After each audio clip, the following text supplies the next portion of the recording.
Mona Lisa আপনি লিখেছেন, আমার স্বামী একজন নামাজি লোক, তাবলিগ করে, বেশিরভাগ সময় ইসলামের পথে সময় ব্যয় করে, কিন্তু স্ত্রীকে সময় দেয় না, তাকে কিছু নাসিহা করুন।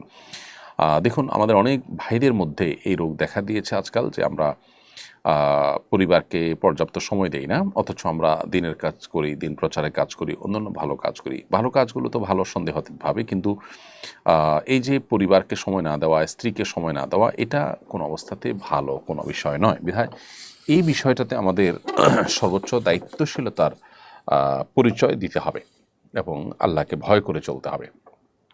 একজন মানুষ তিনি যদি দিন বুঝে থাকেন, তাহলে সেক্ষেত্রে পরিবারকে সময় দেওয়ার গুরুত্ব তার বোঝা উচিত। আমাদের প্রিয় নবী সাল্লাল্লাহু আলাইহি ওয়াসাল্লাম পরিবারকে কী পরিমাণ সময় দিতেন, আমরা তার জীবনের দিকে তাকালে দেখতে পাই যে তিনি সাধারণ অবস্থাতে তার নির্ধারিত দিনের কাজ শেষে পরিবারের কাছে ফিরে যেতেন, পরিবারের সাথে তাদের ঘরোয়া কাজে শামিল হতেন এবং হাতের কাজগুলো নিজে নিজে করতেন, পরিবারকে হেল্প করতেন তাদের কাজে। আবার তিনি সফরে যখন যেতেন, তাদেরকে সাথে নিয়ে তাহলে কী পরিমাণ সময় তাদেরকে দিয়েছেন। আমরা আজকাল ঘরে থাকলেও মোবাইল ইত্যাদিতে ব্যস্ত থাকি, পরিবারকে সময় দেই না, আর বাহিরে অনেক সময় অনেক ব্যস্ত সময় পার করি, পরিবারের খোঁজখবর নেওয়ার সুযোগ পাই না। এটা অনুচিত একেবারেই।